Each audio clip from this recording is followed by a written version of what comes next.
నమస్తే అండి, నేను రోజా. తినటానికి తిండి లేదు కానీ మేసాలకి సంపంగి నూనె అన్నాడంట వెనకడి గౌడ. అలాగే ఉంటుంది పాకిస్తాన్ పంచాయతీ. ఈ పాకిస్తాన్ చేసే రాజకీయమే దిక్కుమాల రాజకీయం. వీడి తిన్నగా చూసుకోలేడు. ఇండియా కొడితే బ్రహ్మోస్ వెళ్ళి వాళ్ళ న్యూక్లియర్ బేస్ల మీద పడితే దాన్నే కాపాడుకోవడానికి పక్క దేశం నుంచి ఇంకోటి వచ్చి దానికి పంచర్ వేయాలి. మరి అలాంటి దేశం ఇజ్రాయెల్ అంట ఇరాన్ మీద న్యూక్లియర్ వెపన్తో దాడి చేస్తానంట. ఈ పాకిస్తాన్ గాడు వెళ్ళి ఇజ్రాయెల్ మీద దాడి చేస్తాడంట.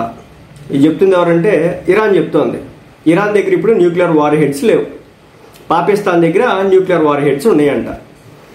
ఇజ్రాయెల్ కనుక మా మీద న్యూక్లియర్ వెపన్స్ వేస్తే పాకిస్తాన్ వెంటనే రియాక్ట్ అయ్యి మిమ్మల్ని లేపేస్తుందని చెప్పేసి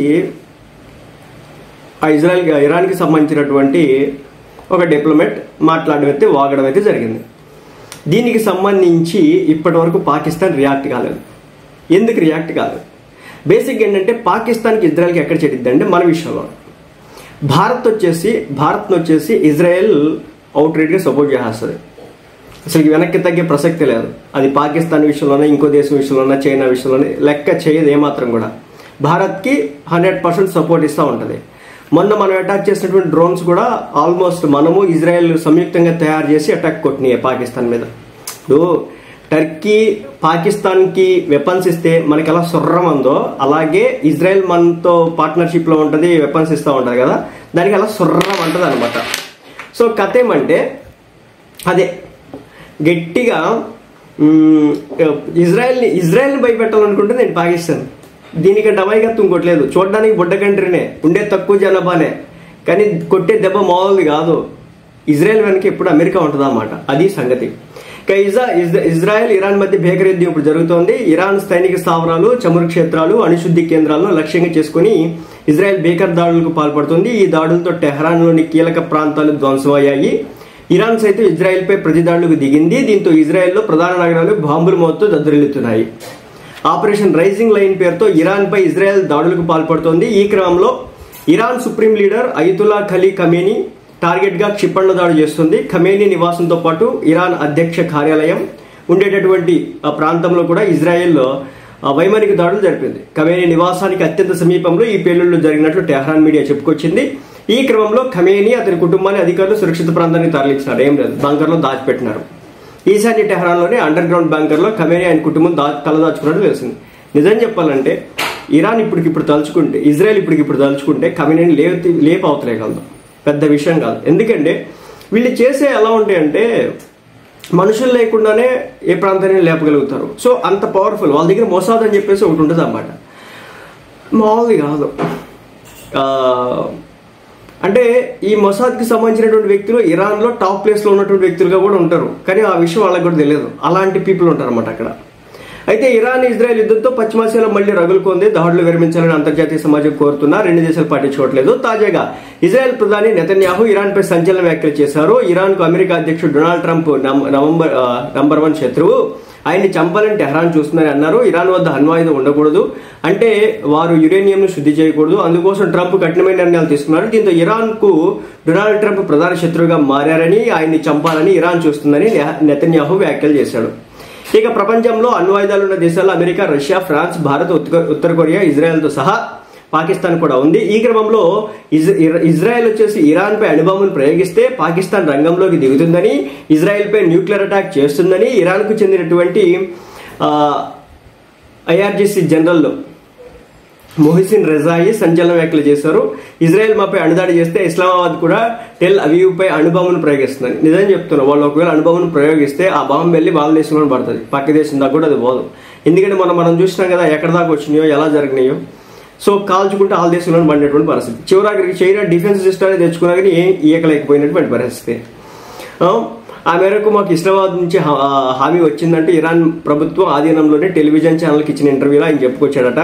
ఒకటేదో చెప్తా, ఇరాన్ పాకిస్తాన్ తో ఫ్రెండ్షిప్ చేస్తా, ఇజ్రాయెల్ మీద అటాక్ చేస్తాం, ఇజ్రాయెల్ని అణ్వాయుధాలతో గుద్దుతాం అంటే దాని అంత హాస్యాస్పదం లేదు. ఎలా అంటే తెలుగులో ఒక సామెత ఉంటుంది, కుక్కతోక పట్టుకుని గోదావరి రట్టే అని.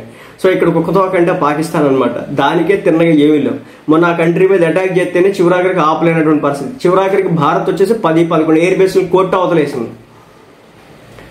ఇంకొక విషయం ఏంటంటే ఇండియా అటాక్ చేస్తా అంటే వాళ్ళ ఎయిర్ స్పేస్ని క్లోజ్ చేయలేదు వాళ్ళు. అంటే సామాన్యుల ప్రాణాలని పణంగా పెట్టి మన దేశం మీద అటాక్ చేసింది పాకిస్తాన్. అంత పిరికి దేశం, అంత పనికిమాలిన దేశం, అంత పిచ్చా దేశం, అది కూడా ఈ రోజున ఈ ఇజ్రాయెల్ మీద అటాక్ చేసిందంటే అసలు ఇజ్రాయెల్ కను పాకిస్తాన్కి ఎక్కడైనా పొందనుందా? అసలు ఇజ్రాయెల్ తలుచుకుంటే ఒక్క చూపు చూస్తే చాలు అయిపోయా పాకిస్తాన్. అమెరికా వాడు అప్పిస్తే కానీ బతకలేనటువంటి దేశం, అమెరికా వాడు వెపన్స్ ఇస్తే కానీ నడుపుకోలేనటువంటి దేశం, ఫైటర్ జెట్లు లేనటువంటి దేశం, చైనా వాడు ఎయిర్ డిఫెన్స్ సిస్టమ్ ఇస్తే కానీ కాపాడుకునేటువంటి దేశం, అది కూడా తుపాసులు అండి. అంతే, మన దగ్గర చైనా టపాసులు వెళ్తాయి కదా, ఆ మాదిరి వెళ్తుంది అన్నమాట. అది ఆపలేనటువంటి దేశం.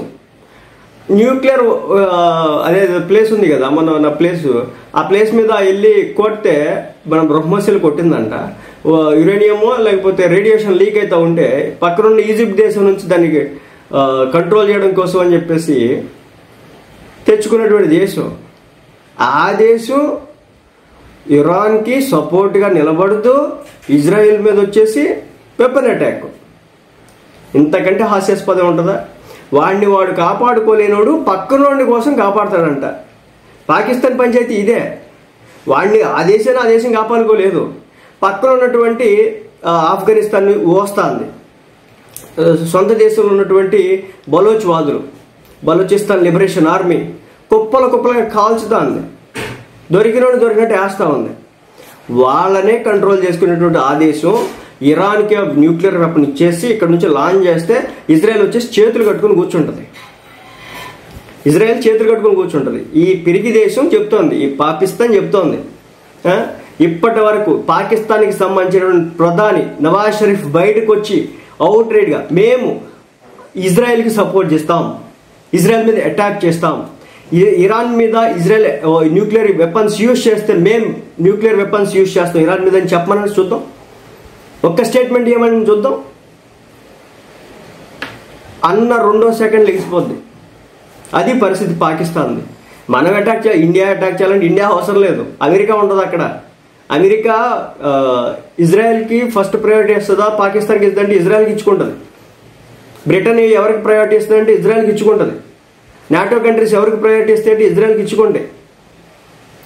రెండోది ఏంటంటే సైనిక పరంగా కావచ్చు, ఆయుధ పరంగా కావచ్చు, అదేవిధంగా అన్ని రకాలుగా ఇజ్రాయెల్ అనే దేశం అత్యద్భుతమైన టెక్నాలజీని ఉన్నటువంటి దేశం.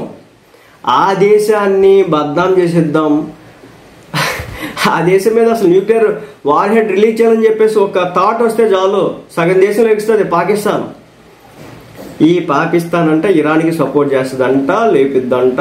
ఈ పకోడీగాడు ఇరాన్ గాడు వచ్చేసి మనకు చెప్తున్నాడు కథలో.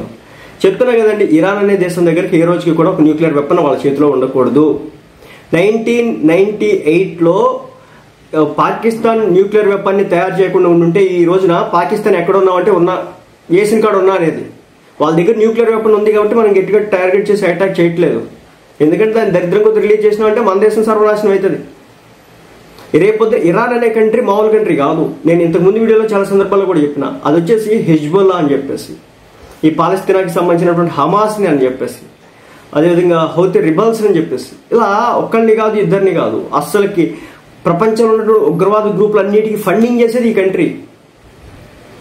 హమాస్ దగ్గర ఏ వెపన్స్ తయారు చేసుకునే అంత ఎక్కడే ఉంది, ఎవరు ఇస్తున్నారు? ఇరాన్ ఇస్తుంది అవన్నీ. అంత దుర్మార్గమైన దేశం. వాళ్ళ దగ్గరికి కనుక న్యూక్లియర్ వెపన్స్ చేరిందంటే కనుక ప్రపంచమే భయపడే స్టేజ్కి వచ్చేస్తుంది. దాంట్లో ఎలాంటి మొహమాటం అయితే లేదు. సో అందుకోసం అని చెప్పేసి ప్రపంచ దేశాలన్నీ కూడా ఇరాన్ విషయంలో చాలా కఠినంగా ఉంటున్నాయి.